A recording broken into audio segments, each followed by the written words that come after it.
주님께서 여러분과 함께 마테오가 전한 거룩한 복음입니다.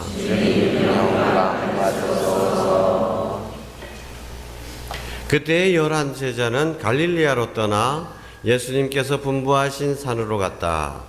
그들은 예수님을 뵙고 엎드려 경배하였다. 그러나 더러는 의심하였다.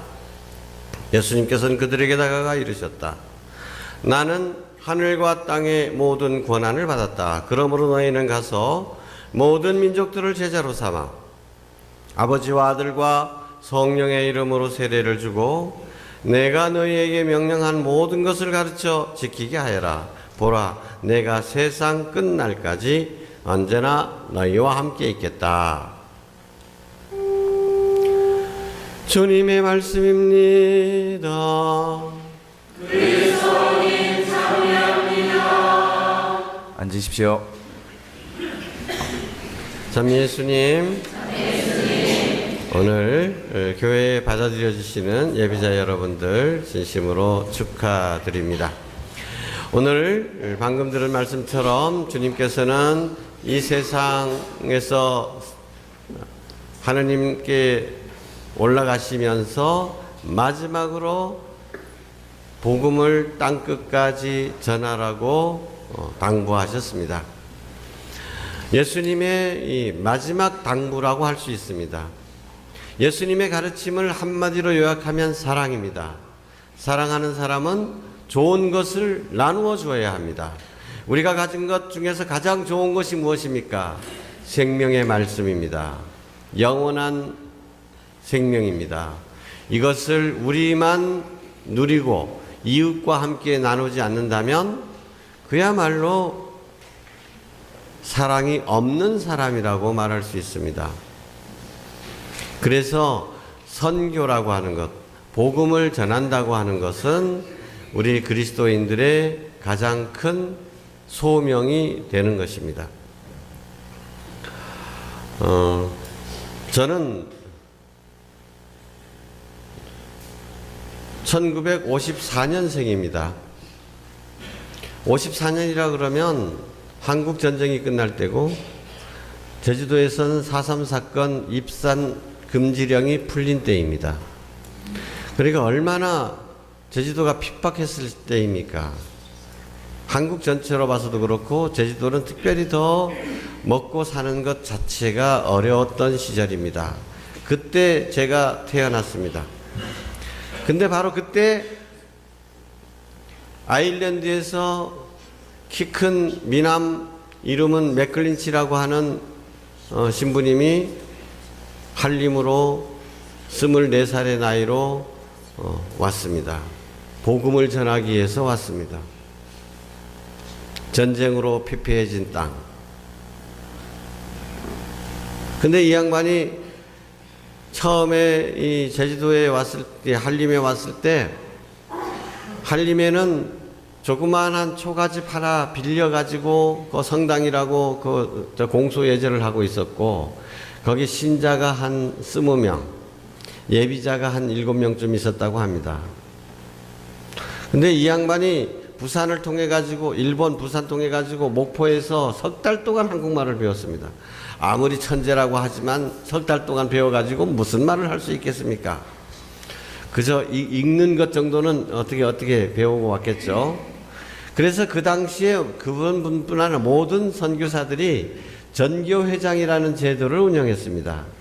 당신이 그 보좌관처럼 당신 따라다니면서 말도 이렇게 통역도 해주고, 또 이제 어려운 사람들 찾아가서 위로도 해주고, 예비자도 모집하고, 예비자 교리도 하고, 성당 관리도 하고, 또 신자들 대표가 되기도 하고. 그랬는데 신자들 중에서는 아무리 눈을 씻고 찾아봐도 그럴 만한 사람이 없는 거예요. 그래서 임피제 신부님이 생각도 못 해가지고 초등학교 선생을 하는 한 젊은이를 찾아갑니다. 근데 이 젊은이가 그때 나와 같이 일하자라는 이 신부님의 초대를 받고 심각하게 고민을 하게 되죠. 당시 학교 선생이라고 하면 요즘과는 전혀 다른 위상이었죠. 물론 존경은 받긴 했지만은 일제 시대가 지나면서 일본 학교 선생들이 다 물러가고 나니까 선생 할 사람이 없어가지고 급격하게 석 달 동안 교원 양성소 같은 거를 해가지고 학교 선생을 시키는 겁니다. 그러고 근데 나라가 돈이 없으니까 학교 선생 월급 해봐야 얼마가 되겠습니까? 요즘은 철밥통이라고 그러고 또 경제적으로도 그런 대로 좀 인정을 받고 그러지만, 근데 그때는 이거 학교 선생 해가지고 우리 아이들 먹고 살릴 수 있겠냐 이런 걱정을 하던 시절이라. 그래서 이제 외국 신부님이 자기한테 그런 건의를 하니까, 아이고 코쟁이하고 일하면 내 팔자가 달라질지도 모르겠다 하고 과감하게 학교 선생직을 버리고 2달 동안 속성으로 교리를 배워가지고 세례를 받고 전교회장을 합니다. 그분이 바로 저의 아버님이십니다. 그때 제가 1살. 그래서 이시돌 메크리스 신부님이 아버지 세례 줄 때 나도 덩달아서 세례를 받았고, 그래서 지금 제가 이렇게 지금은 같이 늙어가고 있는 처지입니다만은, 그때 이시돌 임신부님이 참 한림 본당에 와서 볼 때 제 생각엔 그래요. 이거 사람 사는 게 아니다. 요즘 여러분 양돈장 혹시 가본 적 있습니까? 어이구, 양돈장 얼마나 현대시설, 현대화된 수도꼭지 쪽쪽 뻘면 물 나오고요. 깨끗합니다. 옛날 돼지우리 하면 더러움의 상징인데 더럽지 않습니다. 요즘 양돈장. 그런데 그때 당시에 이 신부님이 생각하기를 자기 고향의 소, 돼지, 양보다도 우리 사람들이 사는 게 더 비참했던 것 같아요. 제 기억으로 제가 초등학교 때 어른들하고 어느 집에 가정방문을 이렇게 하는데 따라갔었는데, 전 그야말로 원룸 시스템입니다. 이게 돌로 이렇게 쌓아가지고 그 위에는 나무 걸쳐놓고 이제 집 위에 올려놓은 거고, 그 다음에 문이라고 하는 것은 거저기, 가마니 같은 거, 그걸 들추면 문이, 그걸 들어가는 거예요. 그리고 한쪽 귀퉁이에 돌 2개 놔가지고 솥 올려놓으면 거기가 부엌이고, 귀퉁이에 또 멍석 깔아가지고 잠자는 데가 침새고, 그겁니다. 마루는 흙바닥이죠. 그렇게 살고 있던 시절이었어요. 그래서 이시돌 임신부님은 사람을 좀 사람답게 살려야 되겠다 생각을 하신 겁니다. 그래가지고 이제 부지런히 밤새워서 편지를 쓰죠. 편지 써서 뭐라 그럴게요? 제발 돈 좀 보내주십시오. 뭐 하겠다고? 돼지를 사겠습니다.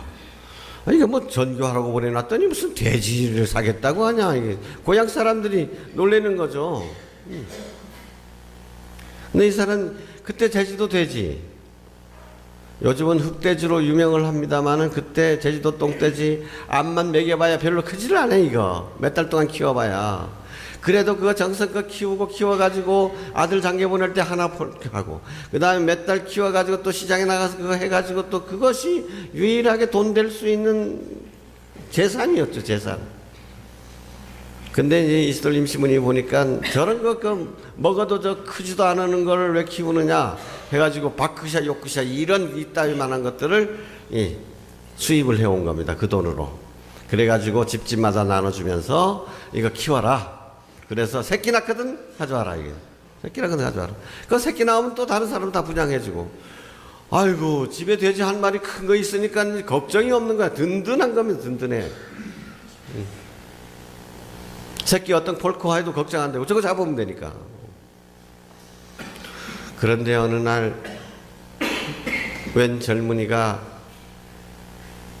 사제관 문을 밤중에 두들겼다 보니까 부산에서 유골함을 하나 갖고 왔어. 이거 아무개, 이 주소 아시겠습니까? 아무개라는 사람. 그러니까 몇 달 전에 자기한테 인사하고 간 교우 처녀였어요. 제주도가 일터가 없으니까, 일자리가 없으니까, 기껏 해봐야 물질을 하든가, 참 밭에서 일하든가 해야 되는데, 그래서 젊은이가 그렇게 하기는 싫고, 그래서 부산으로 신발 공장으로 가서 일을 하게 됐는데, 거기서 사고가 나가지고 죽어가지고 유골이 돼서 온 거예요. 신부님이 그때 충격을 받았어요.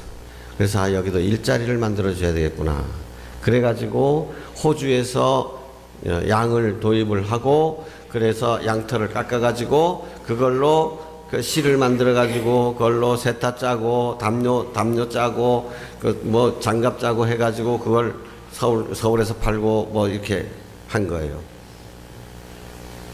그때 제주도 내에 처녀들이 200명이나 모여들어서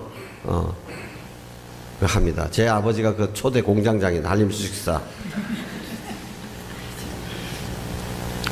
200명이면 지금도 큰 공장입니다, 여러분. 60년대 그 공장을 세워가지고 직장이 없는 사람들 왔으니까 일하라 이거예요. 그리고 또 그 동네 아줌마들 다 모여라. 농한기에 집에서 제주도를 미라토가 아니죠. 가스치기나 하지 마라. 이게 짜라 이거예요. 그 세타 짜는 법 가르쳐주고. 그래서 집에서 세타들 짜가지고 가져오면 실 다 공급해주고, 그래서 짱 나오면 돈 주고, 그래서 그거를 또 팔고, 이런 식으로 농가 수입을 올려주고, 그리고 또, 자, 땅 없어서 농사 못 짓겠다는 사람 와라. 그래가지고 이시도를 그 몇백만 평을 사가지고 땅을 나누어 주고, 거기서 농사 지을 수 있도록 기술 제공해주고, 그렇게 하는 겁니다.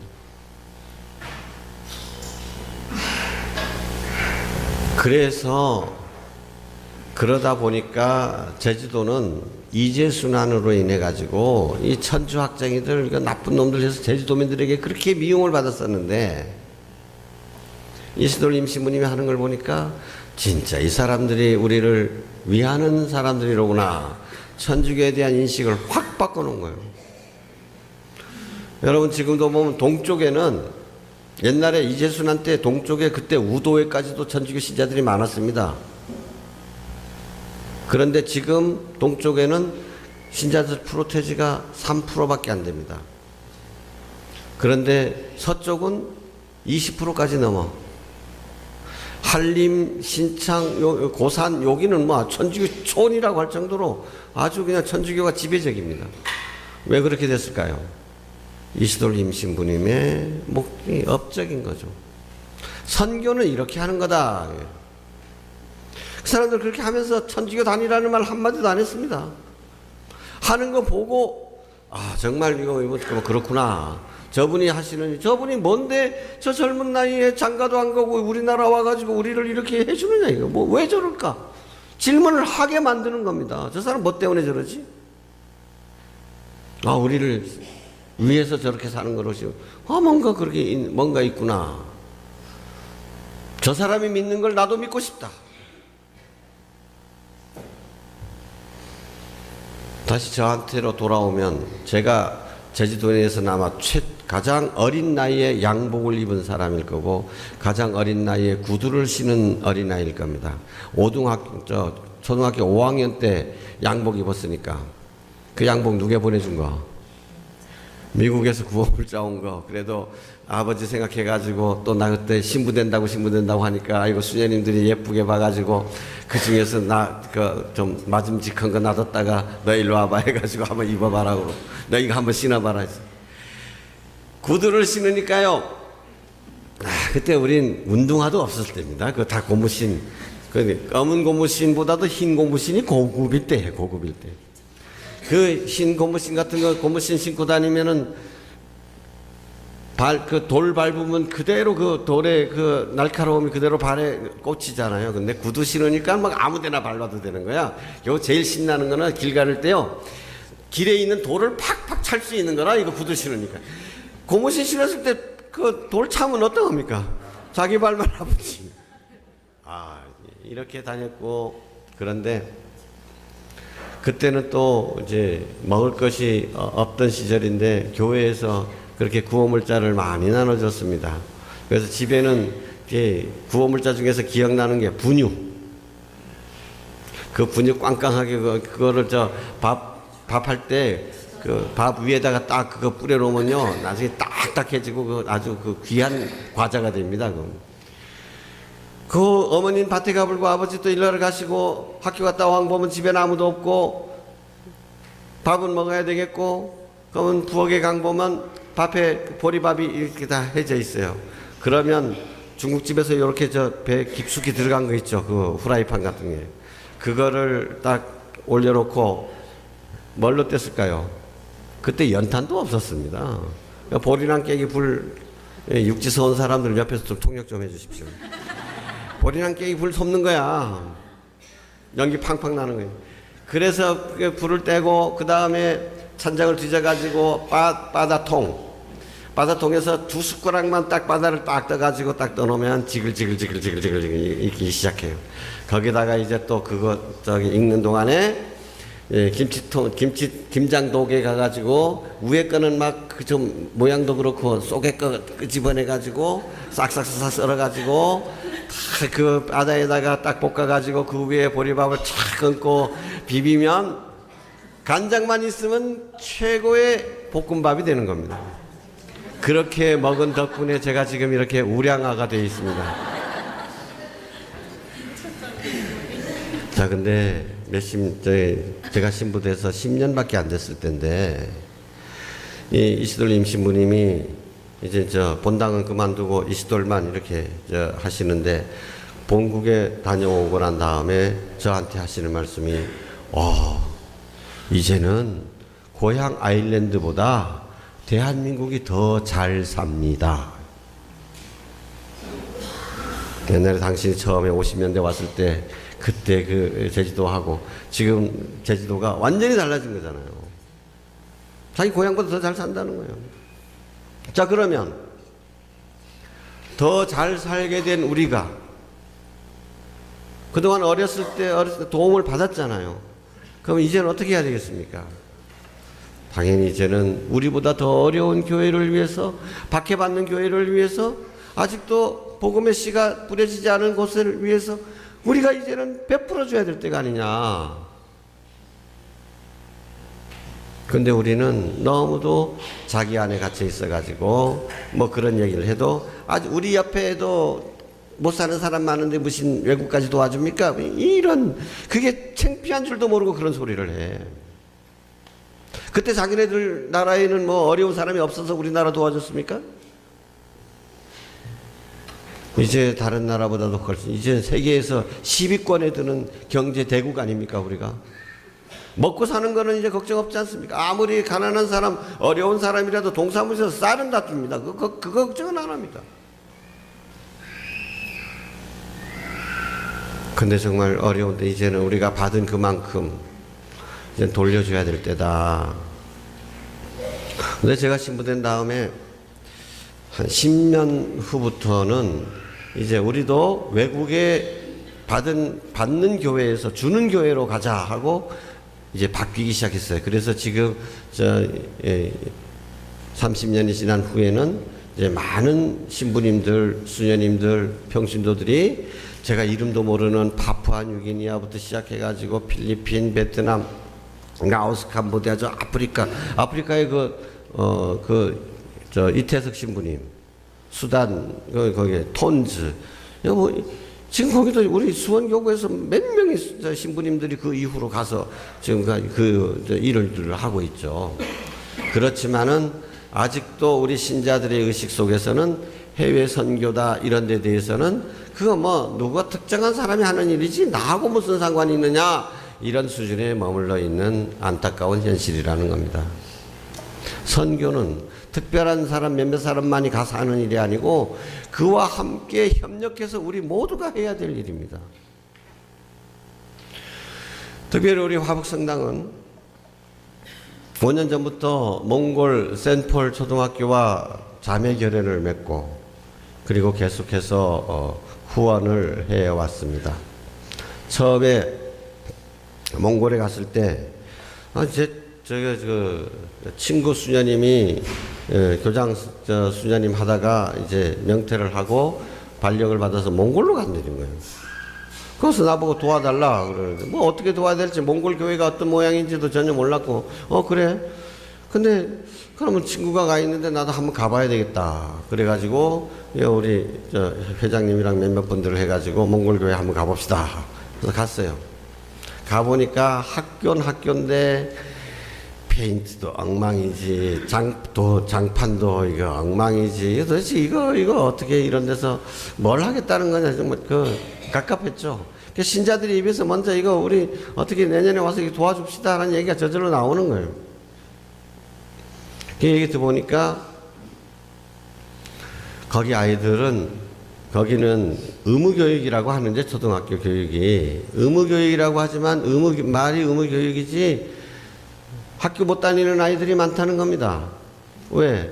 옛날에, 요즘 아이들은 상상이 안 되는 얘기지만, 옛날에 우리 초등학교 다닐 때는 담임 선생님이 그때도 뭐 의무교육이긴 의무교육이었죠. 하지만 월사금이나 기성회비 같은 거 안 냈다고 막 불러가지고 집에 갔다 오라고 내쫓고 막 그랬거든요. 그 의무교육이라고 돈 안 드는 게 아니잖아요. 뭐 교과서 값도 내야지, 뭣도 내야지. 그런 돈이 없어서 아예 학교를 안 보내는 아이들이 많은 거예요. 그런 아이들을 대상으로 해가지고 우리가 교육시켜줄 테니까 와라. 옷도 주고, 교복도 주고, 체육복도 주고, 신발도 주고, 학용품도 주고, 뭐 이렇게 하게 하면서 걔네들 공부를 시키는 거예요. 근데 그보다 더 중요한 거는 걔네들 정심을 주는데, 그것이 그 학교에서 먹는 정심이 하루에 먹는 유일한 끼니가 되는 아이들이 많다는 겁니다. 그 중에서 또 어떤 아이들은 집에 동생이 굶고 있으니까 그것도 아껴가지고 싸간다는 거예요.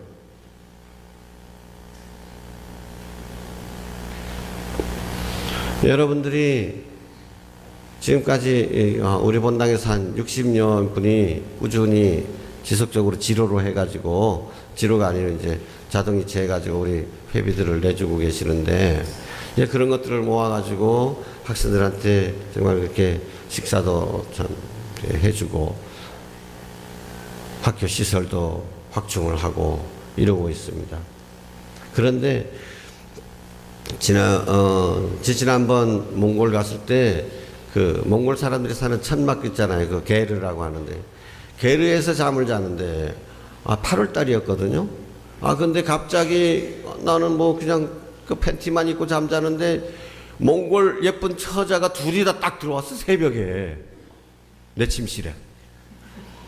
깜짝 놀래는, 보니까 뭐하러 왔느냐면, 거기는 그 난로가 가운데 있는데 여름철에도요 밤에는 춥습니다. 그래서 저녁에 난로를 떼는데 그때쯤 되면 나무들이 다 타버리니까 나는 잠자고 있고 그거는 꺼져가고, 그러니까 그 시간에 애들이 돌아다니면서 장작을 더 떼주는 겁니다. 여름에도 이렇게 춥습니다. 근데 9월 말 되면 눈이 오기 시작하고, 그래서 3월까지는 아예 제일 추운 때가 영하 50도까지 내려간다는 거예요. 사막에 더울 때는 영상 50도. 이게 100도 차이야, 100도. 50도. 이런 곳인데, 이런 곳에서 겨울을 내려면 뭐가 있어야 돼? 꼭 석탄이 있어야 돼요, 석탄. 석탄이 없으면 어떻게 하겠습니까? 도저히 살 수 없는 도시죠. 근데 아무리 적게 써도 게르 하나, 거기서 한겨울 동안 석탄을 떼려면 9만 원이 필요하대, 9만 원. 근데 이제 아이들 겨울철에 굶어 죽어버리면 학교는 어떻게 운영합니까? 그 어려운 가정은 그 트럭에다가 석탄 사가지고 집집마다 돌아다니면서 어려운 가정에 석탄을 퍼주는 거죠. 밀가루 퍼대주고. 그런 게 다 여러분들이 도와주신 돈에서 하고 있는 일이죠. 그래서 오늘 여러분들께 부탁을 드립니다. 먼저 지금까지 몽골 선교 후원해 주신 분들 감사합니다마는 혼자만 하지 마시고 옆에 친구한테도 야 너도 좋은 일 좀 해라 하고, 오늘 주보에 그거 넣어줬죠? 그거 갖고 와서 너희 이름 좀 써라 라고 좀 하십시오. 예전에는 한 달에 10,000원, 20,000원, 30,000원 뭐 이런 식으로 했는데 그냥 10,000원씩만 딱 해가지고, 제가 우리 신자들 중에서 200명만 후원 회원이 되면 한 달에 200만 원 정도만 꾸준히 도와줄 수 있으면 참 이 수녀님들 마음 놓고 선교 사업을 하실 수 있지 않겠느냐. 아직까지 가입 안 하신 분들 거기다 볼펜도 있고 하니까 좀 잘 적으셔가지고 많이 도와주십시오. 그리고 아이고 우린 서방이 했으니까 우리 부인이 했으니까 하지 마라. 서방하면 부인도 하고 아이들도 좀 가입하려고. 그래서 그래도 우리 일생 중에서요 정말 남 위해서 좋은 일 할 때가 그렇게 많지 않습니다, 여러분. 천당 가면 다른 건 나 죄 많이 지어서도 걔도 나 몽골 교회에도 조금 돕전 했수다. 그 말 할 거 한마디 있어야죠.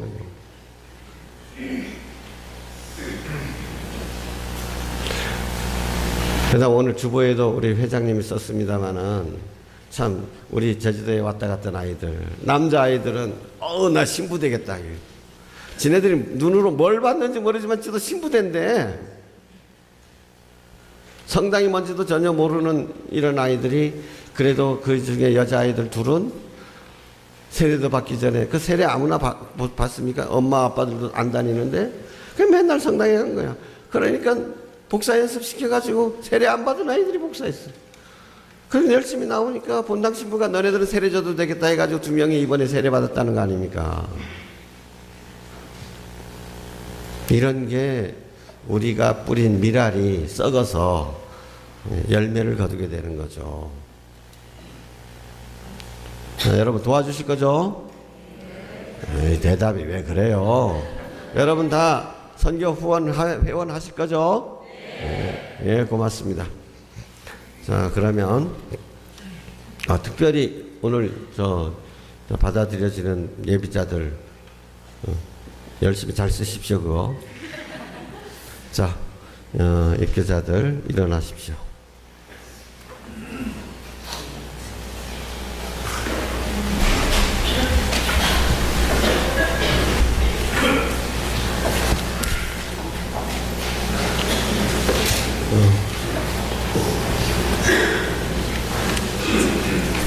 여러분은 하나님의 교회에서 무엇을 청합니까? 신앙이 여러분에게 무엇을 줍니까? 진행하는 입교자 여러분, 하나님께서는 세상에 태어난 모든 사람을 진리의 빛으로 비추시어 구원의 길로 인도하십니다. 그 구원의 길은 그리스도를 믿고 따르는 신앙의 길입니다. 여러분은 인생의 진리를 배우고 영원한 생명을 얻기 위하여 이 신앙의 길에 들어설 각오가 서 있습니까? 네, 각오가 서 있습니다. 여러분은 하나님의 부르심을 받아